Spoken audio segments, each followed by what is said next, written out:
방송으로 하여금 하나님 경륜의 말씀 마지막 시대에 열어주실 귀한 말씀들을 허락하시는데, 그 중에서 하나님 예수님이 지옥에 내려가셔서 복음을 증거한 일들은 우리 사람들에게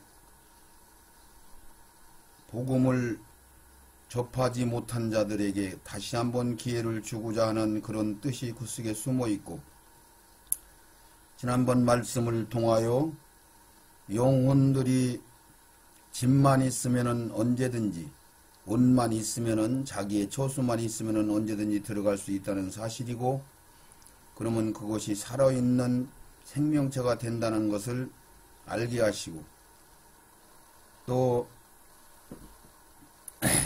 영들이 돌아왔다는 얘기는 어디로 갔기 때문에 그 간 곳에서 다시 돌아와 그 죽었던 4일이 넘은 그런 나사로도 살아나고, 무덤 속에 잠자던 자들이 예수님이 부활 때 살아난다는 사실을 저들이 알기를 소원하고 이 시간 말씀을 증거하였사온데, 이제 또한 더 많은 귀한 말씀들로 증거하며 더러운 귀신이 물 없는 곳을 찾아 헤매다가 그 집에서 나와서 쉬기를 원하였지만은 찾지 못하고 다시 지 집으로 돌아갔다고 그러는데, 그것은 지 집이 아닌데 자기 집이라고 하며, 또한 그곳에 7 귀신을 데리고 들어서 낮은 형편이 더 나빠졌다고 말씀은 그 말씀 속에 하나님의 경륜과 진리를 저들이 알기를 소원합니다. 역사하여 주시옵소서. 예수님 거룩하신 이름으로 기도드리옵나이다. 아멘, 아멘, 아멘, 아멘, 아멘. 자, 지난번에 말씀에서는 이렇게 영들이 죽었다, 육신을 벗고 나가면은 죽은 거죠. 우리 세상적으로 목숨이 끊어진 거죠. 숨을 안 쉬면 죽은 거죠. 그러면은 그 영은 죽은 게 아니고 그 집을 빠져나간 거요. 그 옷을 벗은 거요. 그러니까 그 몸뚱이를 떠나간 거죠. 몸은 흙으로 다시 썩어서 다시 환원되는 거죠. 자, 그런 얘기를 드렸고, 다시 돌아올 수 있다는 것을 여러분들이 지금 들었어요. 죽었을 수도, 장사 지내러 가다가 나인성 과부 아들이 다시 살아나고, 나사로는 죽은 지 4일이 됐어요. 그런데 썩어가고 냄새 나는데 다시 예수님 부르니까 돌아왔어요. 영이 다시 살았어요. 그러면 더 핵심적인 얘기를 여러분들이 오늘 들으셔야 돼요. 무슨 말씀이냐면 마태복음 27장에 이런 말씀들이 나와요. 이런 말씀들은 참 누가 감히 말하기가 어려운 그런 말씀들이죠.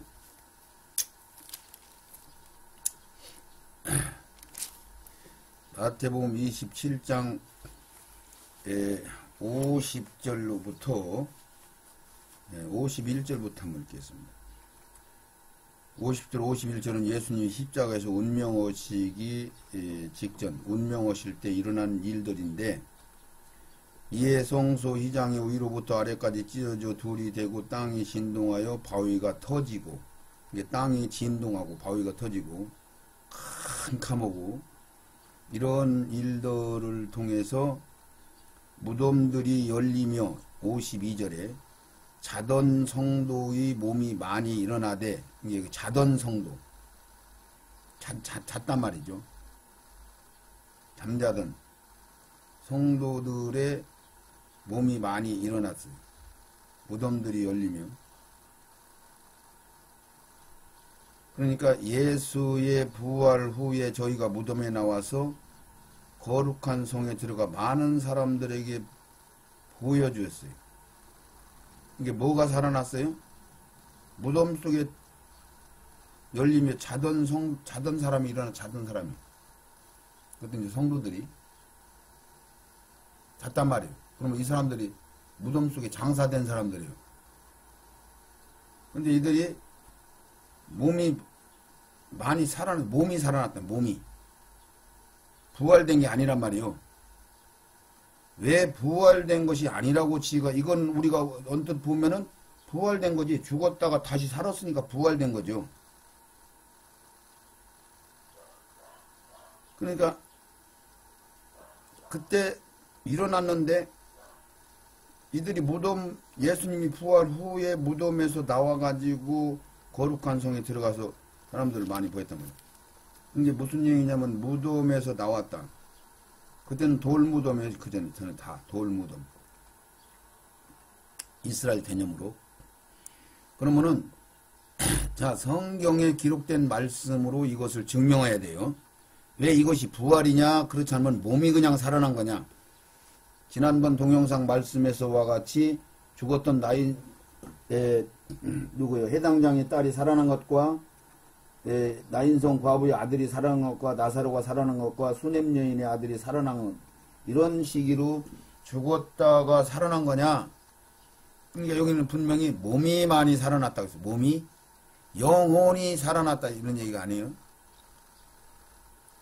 예, 몸은 부활돼야 되는 거예요. 몸이 부활된 거고 안 된 거고 그러면 여기서 어디서 이거를 정확하게 이렇게 성경은 애매모호하고 이해가 안 가지만은 성경이 다 열리면 그때는 이해가 가는 거예요. 그래서 이 말씀을 가지고 어디로 가서 이것이 증명하느냐면은 고린도전서 15장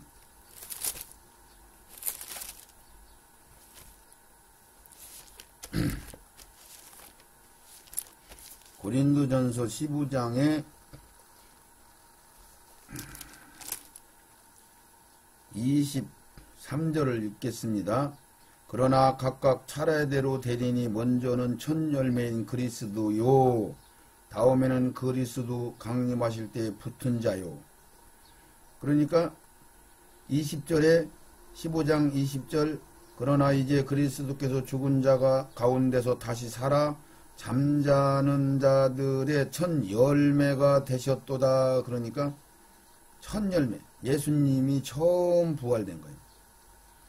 예수님이 처음 부활되고 그 다음에 부활될 사람들은 예수님 앞에 붙어있는 자, 예수님과 하나 된 자, 예수님의 생명책이 농명된 자들, 목숨을 다 잃고 순교된 자들, 성령 충만으로 예수로 옷 입어서 충만하게 채워진 자들, 두루마기를 입고 완전히 빨아서 성에 들어갈 준비가 되어 있는 자들, 소위 이렇게 말씀은 이들이 첫 열매요.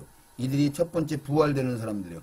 이들을 부활은 성경 기록상 마지막 세상 마지막 날 부활된단 말이에요. 아브라함도 이삭도 야곱도 전부 마지막 날 부활된단 말이에요.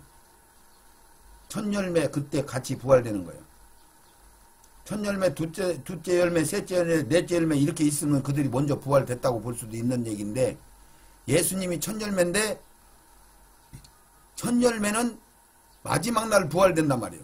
우리 일반인으로 첫 열매는. 두 번째 부활은 백보자 심판 천년왕국이 끝난 다음에 부활된단 말이에요. 이렇게 부활은 두 번밖에 없어요. 두 번밖에. 성경에 기록된 말씀 중에. 그러니까 이들이 무덤 속에 나온 자들이 몸이 살아난 거지 부활이 된 게 아니란 말이죠. 이런 식으로 무덤 속에 있던 자들도 다시 살아날 수 있단 말이죠. 그러니까 죽은 지 사흘이 돼서 썩었어도 그 영혼이 다시 돌아오면 살아나는 거예요. 그건 부활이 아니란 말이죠. 살아난 거예요. 몸이 살아난 거예요. 몸이 살았다고 했잖아요. 무덤들이 열리며 자던 성도의 몸이 많이 일어났는데 그들이 예수님 부활 후에 무덤에서 나와가지고 성에 들어갔단 말이죠. 할렐루야. 하나님 감사합니다. 무덤 속의 얘기를 열어주셨습니다. 자, 이런 식으로 이런 얘기를 우리에게 왜 말씀해 주시느냐면은 영만 있으면 언제든지 육신이 형성되면은 거기에 영이 가서 살 수가 있구나. 자, 그러면은 영이 와서 다시 어머니 아버지를 통해서 몸이 육신으로 다시 태어난 사람들이 있나 없나 성경에서 이제 찾아보면 되겠죠. 자, 이런 얘기가 돼요. 우리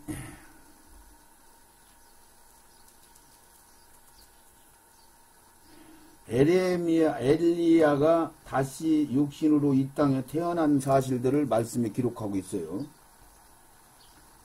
그러면 이 말씀을 우리가 한번 찾아봅시다.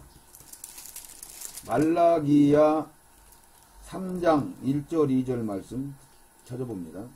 만군의 여호와가 이르노라 보라 내가 내 사자를 보내리니, 여기 예수님이 말씀하는 거예요. 그가 내 앞에서 길을 예비할 것이요. 그런데 성경이 여호와, 하나님 성자 예수님을 여호와라고 썼어요. 예배할 것이요. 또 너희 구비하는 바 주가 호련히 그 전에 임하리니 곧 너희의 사모하는 바 언약의 사자가 임할 것이라. 언약대로 이렇게 엘리야 말라기 선지자를 통해서 한 말대로 마지막 시대가 오기 전에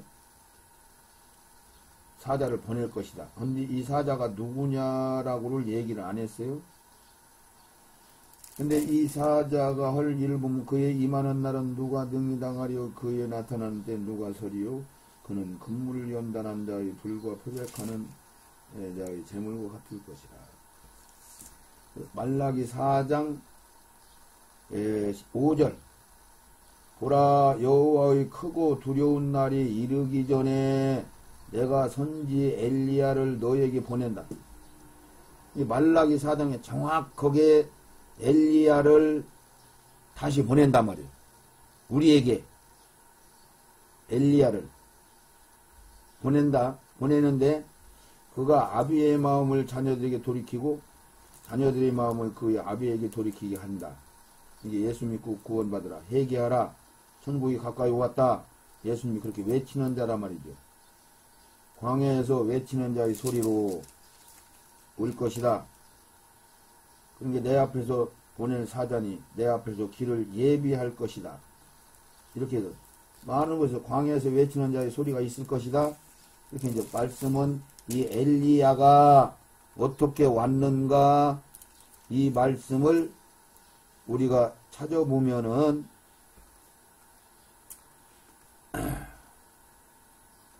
누가복음 1장을 먼저 찾아봅니다. 누가복음 1장.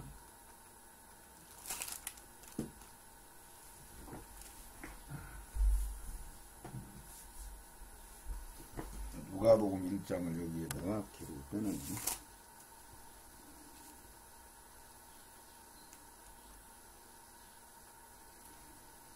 누가복음 1장 16절.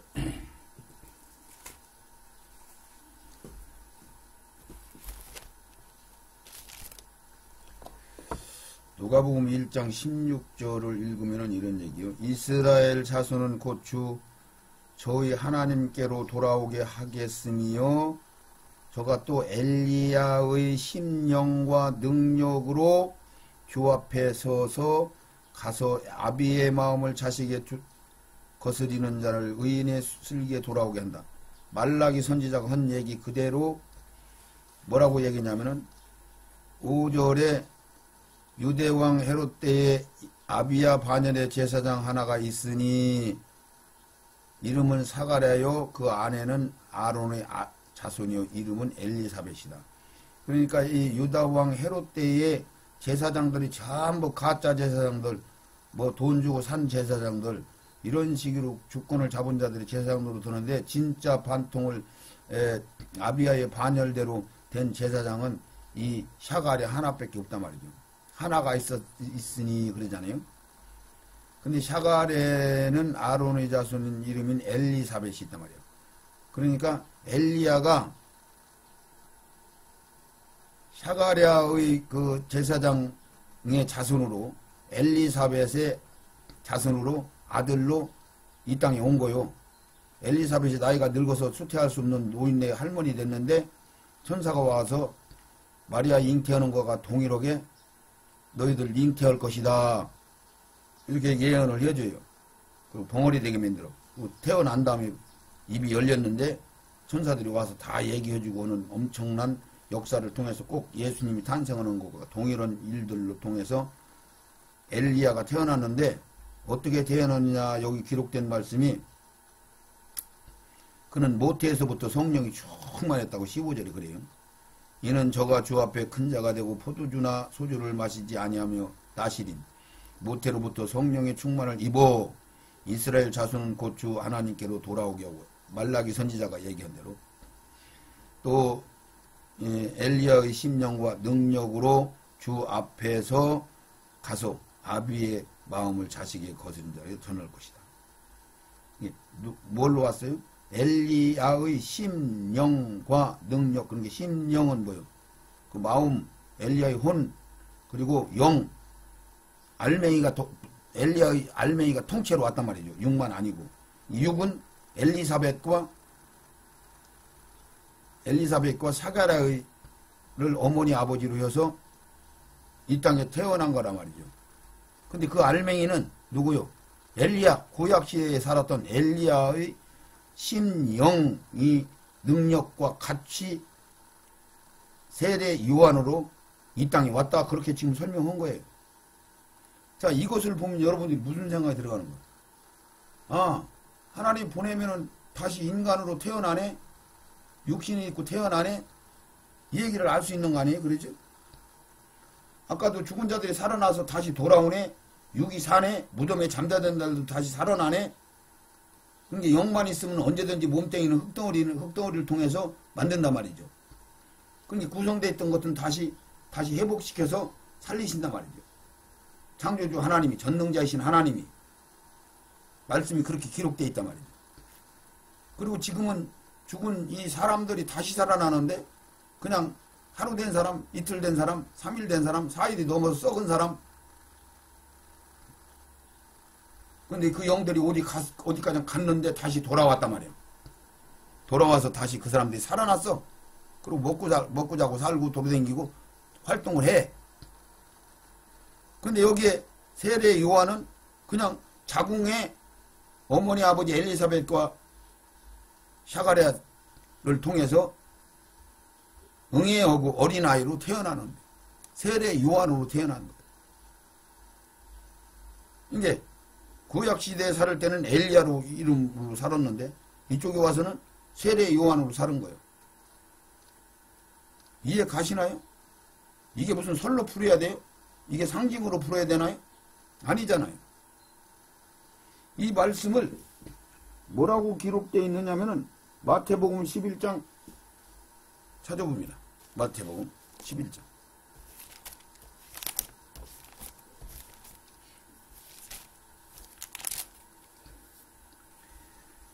마태복음 11장에 내가 11절 내가 진실로 너에게 말하노니 여자가 낳은 자 중에 세례 요한보다 큰 자가 일어남이 없도다. 그러나 천국에서는 극히 작은 자라 저보다 크니라. 세례 요한의 때부터 지금까지 천국은 침노를 당하나니 침노하는 자는 빼앗느니라. 모든 선지자와 및 율법에 예언한 것이 요한까지니 만일 너희가 줄겨받을진대 오리라 한 엘리야가 곧 이 사람이다. 예수님이 세례 요한에 관해서 말씀을 하시는 거예요. 세례 요한에 대해서 말씀을 하시는데 이 사람이 말라기 선지자를 통해서 온다. 선지자 엘리야를 보낸다. 그 보낸 엘리야가 이 세례 요한이다. 이 얘기 아닙니까? 엘리야가 곧 이 사람이라 귀 있는 자는 들을지어다. 이렇게 예수님이 말씀하셨어요. 그러니까 세례 요한이 그냥 온 거 맞아요? 엘리사벳과 샤가랴를 통해서 몸은 그들을 통해서 다시 한번 이 땅에 다시 새롭게 태어난 거예요. 새롭게. 근데 주인공은 누구요? 그 영이란 말이죠. 엘리야의 영이요. 구약에 살았던 영. 영과 혼이. 혼과 영, 신령, 심령이 능력과 같이 동일하게. 그래서 모태에 있을 때부터는 성령이 쭉 많은 거예요. 그 기능까지 갖추고 있는 거죠.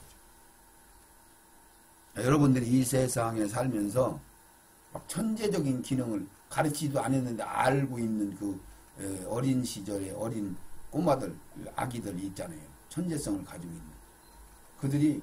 그들을 보면 뭘 느껴요?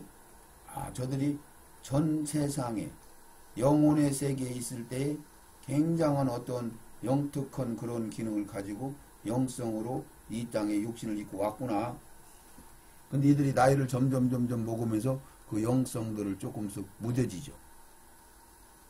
이런 것들도 거기에 그 영들이 전 세계, 이 세상에 오기 전에 세계의 영들이 뭐인가 각자 받은 것들이 있단 말이에요. 예? 자, 뭘 근거로? 성경에 하나님이 특별히 선택한 자들이 있어요. 마귀가 3분의 1을 선택해서 끌고 갔어. 그러면 선택했다는 용어 말씀 안에 선택을 안 한 자들도 있는 거야. 그런 게 영들 3분의 1이 천사를 포함해서 다 포함해서 영들 그러면 똑같은 거예요. 하나님만 빼놓고 영들 3분의 1은 마귀가 끌고 가고 하나님이 특별히 선택한 자들이 있고 선택을 특별히 이리 저리도 선택을 안 한 일반인들이 있단 말이죠. 자, 그렇게 거기 구분을 해서 그때 당시 선택을 받을 수 있는 조건이 있는 사람들이 있고 끌려서 마귀의 쫄다구가 된 사람들도 있고 이런 걸 이해하십니까? 그러면 거기서 뭐예요? 하나님 하고 싶은 대로 한 거예요? 아니에요. 그러면 하나님이 안 되는 거예요. 왜? 하나님은 전능하시고 공평하시고 사랑이시고 진리이시기 때문에 그러면 하나님이 진리가 안 되고 공평은 하나님이 안 되는 거예요. 무슨 뜻으로? 심은 대로 거두는 법칙에 의해서 자기들이 헌 대로 그대로 진행하신단 말이죠. 그러니까 결국은 자기들이 진행하는 과정으로 계산을 해보면은 이 세상 오기 전에 그들 영이 각자의 어떤 과제들이 있었네. 죄를 더 물들어 받은 영들도 있고 덜 받은 영들도 있고 뭐 이렇네. 마귀를 따라가서 마귀 완전히 가변돼서 인간의 육신을 못 입을 아주 자격이 상실된 그런 타락한 영들도 있네. 하나님이 특별히 선택한 영들이 있네. 하나님이 특별히 선택했다고 분명히 말씀하잖아요. 이런 걸 그냥 소리 듣지 마시란 말이죠. 에베소서 1장 다시 또 읽겠습니다. 곧 찬송하리로다. 1장 3절. 우리 주 예수 그리스도의 아버지께서 그리스도 안에서 하늘에 속한 모든 신령한 복을 우리에게 주시려고 선택한 자들 곧 창세전에 그리스도 안에서 우리를 택하였단 말이에요. 선택했단 말이에요. 선별했단 말이에요. 구분했단 말이죠. 우리로 사랑 안에서 그 앞에 거룩하고 흠이 없게 하시려고 하늘나라 기둥들 같은 존재를 만드시려고 최고의 복을 주시려고 최고의 고통이 많은 이 세상에 보냈단 말이죠. 거룩하고 흠이 없게 하시려고 그 기쁘신 뜻대로 우리를 예정해가지고 미리 정해놨어. 예정해서 예수 그리스도로 말미암아 자기의 아들들이 되게 하셨단 말이죠. 예수 믿는다고 해서 누구나 다 선택된 자는 아니란 말이죠. 그냥 일반 백성으로 명만 구원받을 사람들도 있고 믿다가 타락될 사람들도 있고 믿다가 중간에 실족돼서 떠나갈 사람도 있고 다 다르단 말이죠. 근데 이 선택을 당한 사람들도 선택했다고 해서 무조건 다 구원에 이르는 게 아니라는 것을 베드로전서에서 이렇게 기록해 있어요. 베드로전서에서 너희들 믿음의 불로 연단하여 없어질 금보다 더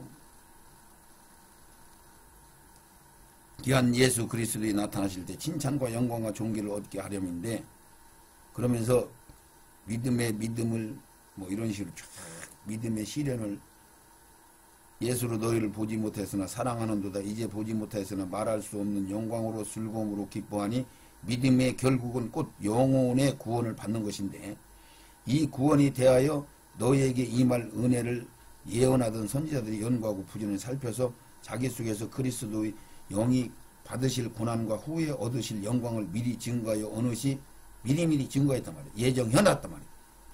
어떠한 때를 지시하시는지 상고하니라. 이 성경 바가 자기를 아는 것이 아니요 너희를 위한 것이니 계시로 알게 되었으니 이것은 하늘로부터 보내신 성령을 힘입어 복음을 전하는 자들로 이제 너희에게 고한고로 천사들도 살펴보기를 원한다. 그러니까 여기에서 보면은 무슨 말씀을 하는 거예요? 예. 이렇게 예정된 자들도 이렇게 여기들이 다 채우고 성실하게 허야만 구원을 받는 거지 탈락할 수 있단 말이죠. 탈락할 수 있다는 얘기예요. 이렇게 말씀을 지금 하고 있는 거예요. 그게 무조건 예정했다고 해서 다 구원받는 게 아니라니까요. 선택했는데도 탈락될 사람이 있다는 얘기예요. 여기 봐봐요. 5절 베드로 후서 1장 5절 그러므로 너희는 더욱 힘써 너희 믿음의 덕을 덕의 지식을 지식의 절제를 절제의 인내를 인내의 경건을 경건의 형제 의회를 형제 의회의 사랑을 공급하라. 이런 것이 너희에게 있어 흡족한즉 너희가 우리 주 예수 그리스도 알기에 게으르지 않고 열매 없는 자가 되지 않게 하네. 열매 없으면 찍어서 도끼로 불 속에 집어넣는다 말이야. 지옥에 간다 얘기요.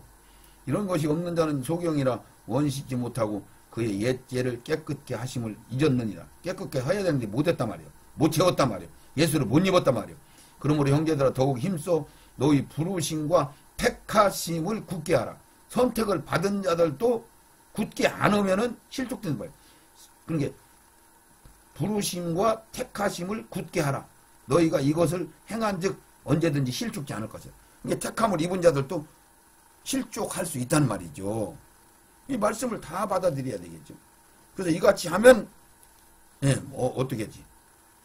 믿음의 덕을 덕의 지식을 지식의 절제를 절제의 인내를 인내의 경건을 이런 식으로 이같이 하면 11절 베드로 후서 1장 11절 이같이 하면 우리 주 곧 구주 예수 그리스도의 영원한 나라에 들어감을 넉넉히 이기며 주신단 말이에요. 안 하면은 못 받는단 말이죠.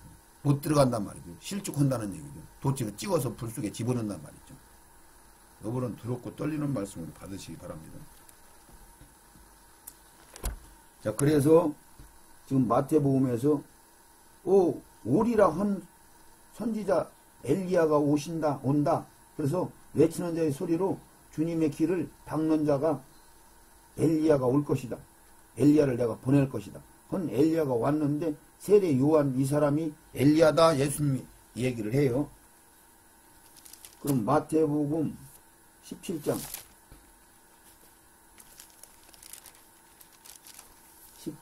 11절 예수께서 가라사대 엘리야가 과연 먼저 와서 모든 일을 회복하리라. 엘리야가 먼저 왔어. 내가 너에게 말하는데 엘리야가 이미 왔는데 사람들이 알지 못하고 임의로 대우하였도다. 인자도 이와 같이 그들에게 고난을 받으리니 그제야 제자들이 예수의 말씀하신 것이 세례 요한인 줄을 깨닫느니라. 이제 제자들이 알아들었어요. 아, 세례 요한이 엘리야의 영과 혼이 엘리야의 속 알맹이가 와서 세례 요한으로 다시 태어났네. 사가랴와 엘리사벳을 통해서 태어난 게 엘리야네. 그리고 제자들이 그때서 알아들었어요. 마태복음 17장 11절에서 13절까지. 이해 가시나요? 이런 걸 설로 풀어야 되나요? 상징으로 풀어야 되나요? 아니잖아요. 마가복음 9장 10절.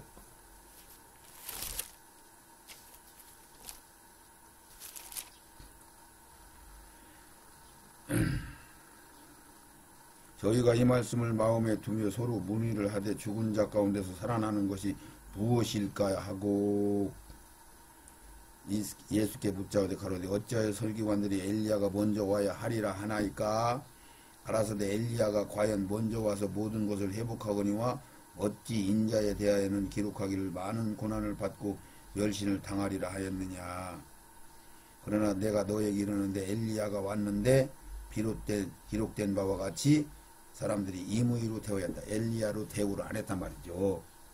엘리야로 알았으면 유대인들이 막 어마어마하게 엘리야를 환영하고 받아들였겠죠. 엘리야는 모세와 함께 율법 말씀과 성령 사역의 두 기둥이요. 기둥. 모세는 율법의 대표요.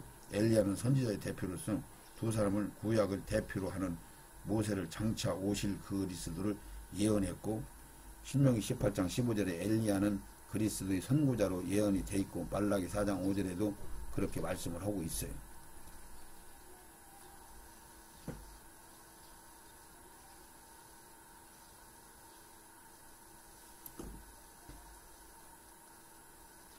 그래서 마가복음 9장 10절과 누가복음 7장 24절 한번 더 봅니다.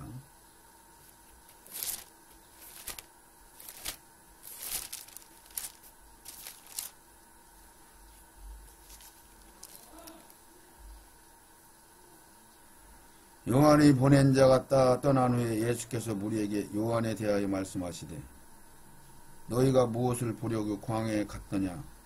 바람에 흔들리는 갈대냐? 그러면 너희가 무엇을 보려고 나갔더냐?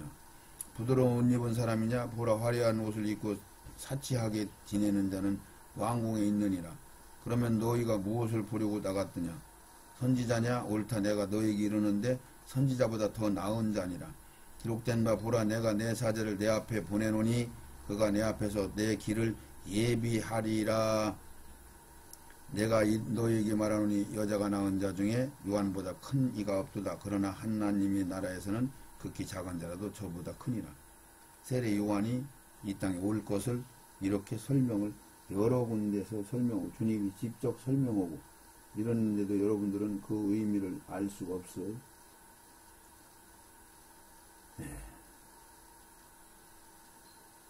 누가복음 1장 16절의 말씀 그대로 엘리야의 심령과 능력으로 세례 요한으로 다시 아기로 태어났단 말이죠.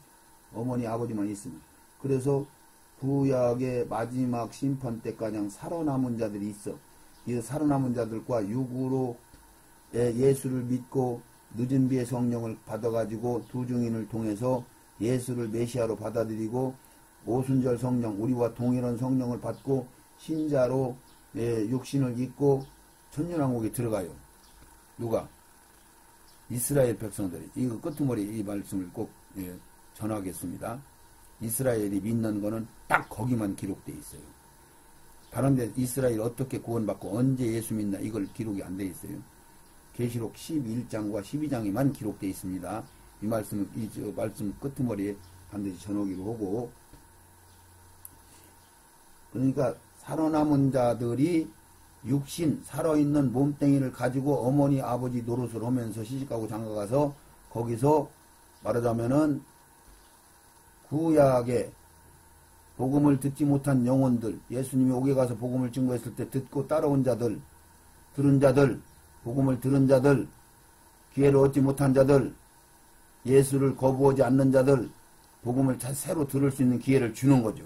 그래서 그들이 따라오는 자들은 다시 한번 천년왕국이라는 나라에 올 수 있는 거예요. 그런데 성경의 전체적인 경륜을 깨달아서 받게 되면은 웬만하면 다 예수를 믿고 구원을 받을 수 있구나. 그런데 언제만 많이 탈락돼요? 이 마지막 시대에 하나님이 성령을 열어주시고 지금까지 점차 하나님이 에덴 동산에부터 시작해서 인간들이 내려오는 그 내력 말씀을 통해서 중계 성경이잖아요. 이것들을 다 점차 알게 하시고 그 예언한 것들이 막 다 과학적으로 역사적으로 다 증명하셔서 막 확실하게 막 부인하지 못할 정도로 막 너무나 엄청나게, 그리고 세계에 이 복음이 증거되는 나라마다 부강하고 막 선진국 나라가 되고 깨어있고 하는 것은 사람들을 비추는 빛이기 때문에 어둠이 사라지니까 밝아지니까 그들이 지혜로워지니까 막 똑똑해지니까 잘 살고 잘 먹고 잘 지낼 수밖에 없죠. 그리고 그들이 배불르면 버티면 넘어지면 교회가 망하고 또 흐트러지고 뭐 이런 일들을 실질적으로 다 증명해서 보여주었잖아요. 그리고 세상에 있는 모든 정보를 다 열어주시고 이제는 마지막에 감추어서 이 1000년 동안 700~800년 동안 복음을 열지 못하더라 막 철저히 인간들이 노예장과 막 이 노예 총회들이 막 전부 가로막고 신학자들이 가로막고 막 어쨌든 이 천국문을 닫아버리고 막 못 열게 만들었던 그 말씀을 하나님이 이제 끄트머리 되니까 열어주시고 이제 전하게 하시잖아요. 무엇을? 예수 믿을 기회를 얻지 못한 자들은 천년왕국에 들어가서 다시 한번 영원히 그들이 애기로 태어나서 신앙생활을 한단 말이죠. 1000년 동안 살면서 예수로 채워지는데 애지간하면 다 영원히 구원받을 수 있는 기회를 얻는 것인데, 그래도 악한 종자들은 예수를 안 믿고 마지막 7년 7천년 천년왕국이 끝날 무렵에 마귀를 잠깐 풀어놨다가 말씀이 기록된 대로 풀어놔서 시험을 잠깐 하죠. 왜? 전국에 들어가려면은 시험을 한 번은 통과해야 되거든요. 그때의 미혹된 자들이 바다 모래 숫자만큼 많은 영들이 미혹이 됐는데 구원받은 숫자는 계시록 7장 9절에 기록됐는데 아무라도 능히 세아릴 수 없는 숫자가 흰옷을 입었다. 그 얘기는 의의 무리로 구원을 받았다. 그들은 무슨 소리냐면 일반 백성, 하늘나라의 일반 평범한 백성으로 구원받는 숫자가 아무라도 능히 헤아릴 수 없는 숫자다. 그렇게 엄청난 숫자가 구원을 받는 거죠. 그리고 나머지 14만 4천이라는 머리 이마에 인맞은 예수에 소속된 어린 양의 생명책에 농명된 그들은 하늘나라의 기둥으로 이 세상에서 구원의 완성이 되는 거죠. 나머지 의인들의 완성은 천년왕국 끄트머리 백보자 심판 직전에 두 번째 부활로 완성이 되는 거고. 할렐루야. 이렇게 여러분들이 말씀이 정리가 돼야 된다. 그러면 누가복음 우리 7장 24절 읽어봤으니까 말라기 읽고 계시록 11장 3절 12절 이 말씀을 우리가 한번 이 말씀을 반드시 계시록 11장 12장은 지금 끄트머리 듣기로 하고 영만 구원받은 자들이 있는 거 이 말씀을 성경에서 많이 말씀을 드렸어요. 근데 이제 이 말씀을 듣게 드리고 두 증인에 대한 말씀을 먼저 받으시기 바랍니다. 두 증인에 대한 말씀. 이스라엘이 언제 믿나? 이스라엘이 왜 육을 입고 천국에 들어가나? 이거를 설명을 여러분들이 들으셔야 돼요. 계시록 11장.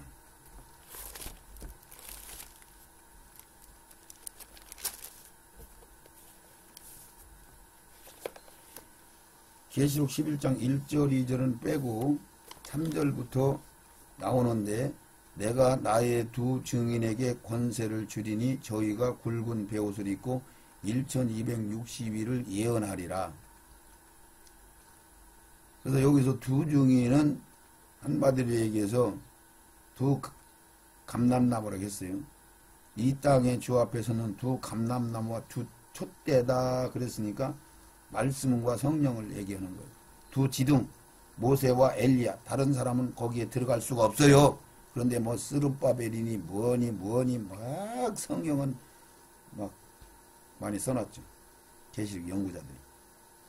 그냥 모세하고 엘리야요. 근데 이게 뭐 보통 뭐 영적으로 뭐 해석해가지고 마지막 시대에 막 성령 충만받은 교인들이 두 증인의 사명을 감당할 것이다. 정신 나간 소리를 하는 거예요.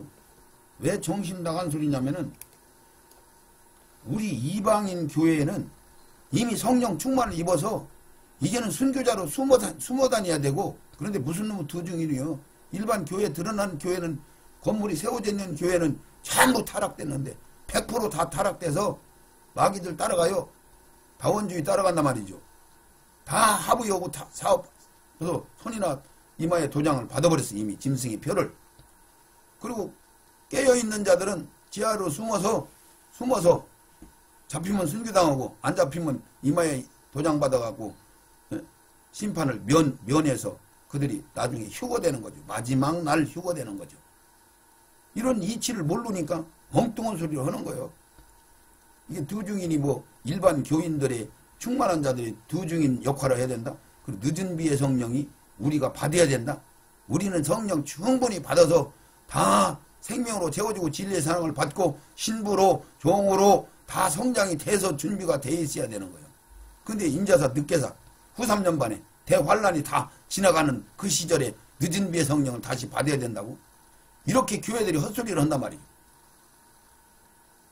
늦은 비의 성령은 오순절에 우리가 성령 받고 내주 성령, 생명의 성령, 우리 보좌에 우리 심령 안에 오시는 성전 개념으로 오신 성령은 오순절 이후에 시작되는데 그것을 이른 비의 성령이요.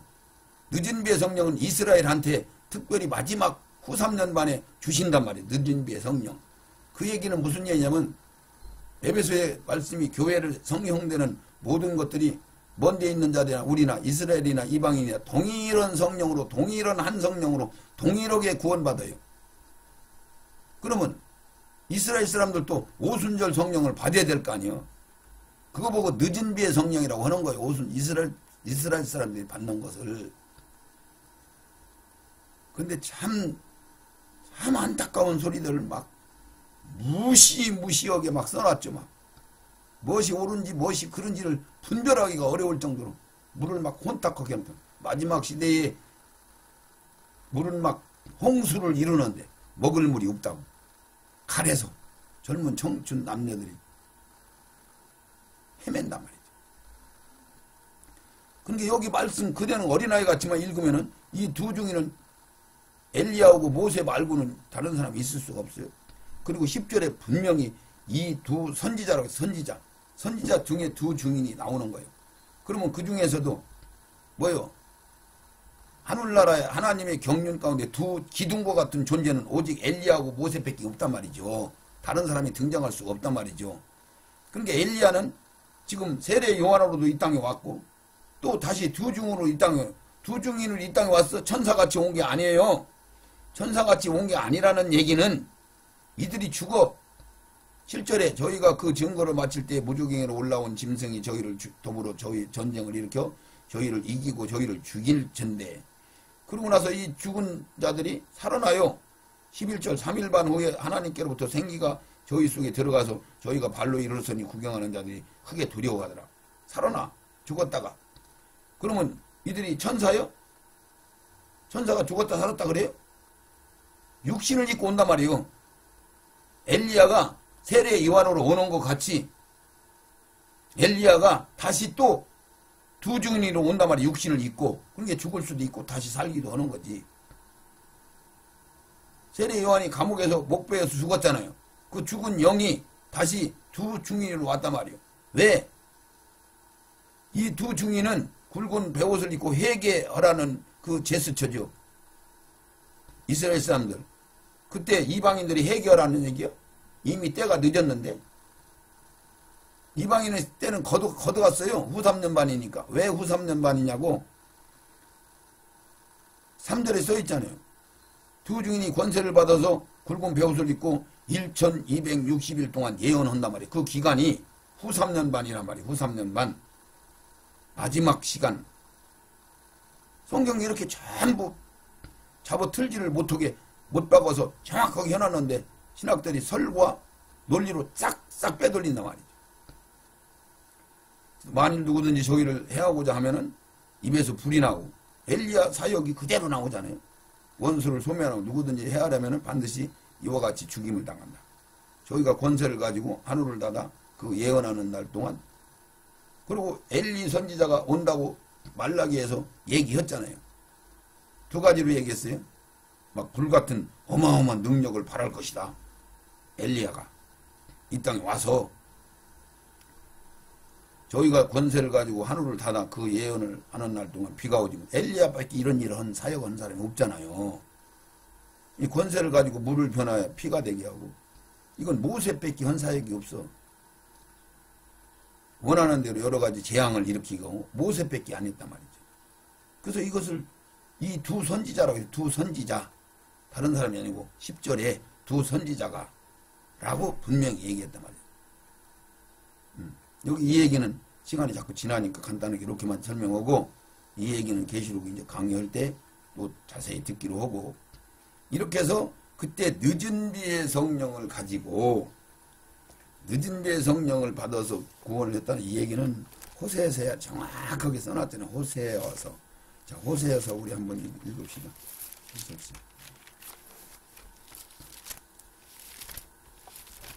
호세여 5장 15절 6장 3절까지 내가 내 곳으로 돌아가서 저희가 그 죄를 뉘우치고 내 얼굴을 구하기까지 기다리라. 저희가 고난을 받을 때에 나를 간절히 구하여 이르기를 오라 우리가 여호와께로 돌아가자. 여호와께서 우리를 찢으셨으나 도로 낫게 하실 것이요 우리를 치셨으나 쌈에 줄 것입니다. 여호와께서 이틀 후에 우리를 살리며 6장 2절 3일에 우리를 일으키시니 우리가 그 앞에서 살리라. 그러면 우리가 여호와를 힘써 알자. 그의 나오심은 새벽빛같이 일정하단 말이야. 예언대로 정확하게 이루신단 말이죠. 비와 같이 땅을 적시는 늦은 비와 같이 우리에게 임시면, 우리가 여기 이스라엘, 육적 이스라엘이 이건 전적으로 이방인들한테 해당이 안 된단 말이죠. 늦은 비는 전적으로 우리 이방인한테 해당되는 게 아니고 육적 이스라엘한테 해당되는 거예요. 그리고 여기 찢었는데 우리를 찢어요? 이방인들을 찢었어요? 아니에요. 15절 네, 무슨 얘기냐면 예수님을 죽인 이스라엘 사람들이 예수님을 죽였단 말이에요. 근데 예수님이 하늘에 올라가셔서 중보자로 계신데 이들이 예수님을 간절히 찾을 때에 찾을 것이라고. 그럼 6장 1절에 예수님이 하나님이 우리를 찢어서 도로 낫게 하실 텐데 또 다시 싸맬 것인데 여호와께서 이틀 후에 우리를 살린다고. 2000년 후에 이스라엘이 다시 생겼잖아요. 정확하게 하루가 천년같이. 그리고 제3일에 천년왕국 시절 7000년 완성되는 시절 제3일에 우리를 일으킨다. 신앙으로 세워준단 말이죠. 일으킨다는 의미는 사람 몸뚱이를 세워준다는 얘기가 아니에요. 영을 세워준단 말이에요. 신앙생활을 한단 말이에요. 천년왕국에서 누가? 육적 이스라엘이. 우리가 그 앞에서 살리라. 그러므로 우리가 여호와를 알자. 힘써서 알자. 이렇게 늦은 비의 성령이 일정하게 임하는데 늦은 비의 성령이 온단 말이지. 그때 이스라엘이 두 증인을 통해서 예수를 믿게 된단 말이죠. 할렐루야. 좀 이해 가시나요? 예. 이 말씀을 묵상하면서 잘 받아서 누리세요. 늦은 비의 성령이 우리 이방인들하고는 아무 해당이 없는 거예요. 늦은 비의 성령. 이것을 뭐라고 설명하냐면은 봄에 밀 심는 얘기하지. 이른 비의 성령, 늦은 비의 성령. 심을 때 물이 가장 필요하고 또 결실 맺을 때 물이 가장 필요하니까 늦은 비의 성령, 이른 비의 성령. 그러니까 하나님이 이 세상에서만 끝나는 거예요. 천년왕국이 없는 거예요. 그러니까 늦은 비의 성령이 필요한 거지. 우리한테. 결실을 하라고? 이미 결실이 돼 있어야 되지. 내 정신없는 소리를 해요. 이미 성숙돼 있어야지. 어린 양의 생명책이 농명돼 있어야지. 이마에 인을 맞았어야지. 순교대할 각오가 돼 있어야지. 영이 분별이 가는 장성한 신앙이 돼 있어야지. 그때서 무슨 늦은 비의 성령을 받아갖고 자라나야 된단 말이요. 늦은 비의 성령은 완전히 이스라엘한테만 해당되는 말씀입니다. 간단하게 전하는 거 이거는 여기에 말씀이 전적인 것이 아니고 어떻게 영들이 구원을 받아서 천국에 들어가나 그 말씀을 받기로 했으니까 여기까지 말씀을 전하고 다음 이어서 마지막에 영들만 구원시키는 말씀들이 있으니까 그 말씀과 연계해서 이스라엘 백성들이 늦은 비의 성령을 받고 호세에서 5장과 마지막 절과 6장 1절, 2절, 3절에 기록된 대로 늦은 비의 성령은 완전히 육적 이스라엘한테만 해당되는 거지 구약교회가 아니란 말이죠. 그래서 계시록 11장에 말하자면 여기에서 1260일 동안 호삼년 반 동안은 이방인들은 완전히 이제는 은혜가 끊어지고 이제는 순교당을 가고만 돼 있고 이미 다 변질돼서 전부 다 변질돼서 소수만 남아있고 순교당을 가고가 돼 있는 영적인 깨어있는 자들만 남아있고 나머지 모든 이 세상에 교회가 세워져 있는 교회는 완전히 다 부패돼서 썩었단 말이죠. 다 마귀 편이 됐어요. 다원주가 됐어요. 가톨릭과 하나가 됐단 말이죠. 음력교회하고 음력교회. 그러니까 교회는 교회예요. 근데 음력교회란 말이죠. 음력. 다른 서방을 받아들인 음력. 다른 남자들을 받아들인 음력교회가 됐단 말이죠. 가톨릭을 받아들이고 썩은 무당들을 받아들이고 다 다원주의. 다 우리는 하나 돼야 된다. 세상이 하나 돼야 된다. 마귀가 끌고 가는 길로 가고 있잖아요. 이미 그들은 짐승표도 다 받아버린 거예요. 666포가 어디 바코드냐? 성경에 기록되어 있냐? 이러고 받아도 된다. 요 따위로 가르치고 있잖아요, 지금. 거기까지 한번 말씀을 전하고 다음 동영상에 또 듣기로 하겠습니다. 하나님 아버지, 참으로 두 증인, 육적 이스라엘이 언제 구원받고 늦은 비의 성령은 누가 받을 것인가를 분명히 말씀해서 증거해야 되는데 신학과 교리와 모든 이론이 다 이 세상 구원받는 데다 적용시켜버려서 말씀을 분별할 수 없사온데 육족 이스라엘의 구원의 말씀은 오직 성경 계시록 11장과 12장에만 기록되어 있다는 사실을 알게 하시고 그 말씀을 받을 수 있도록 축복하시고 역사하여 주시옵소서.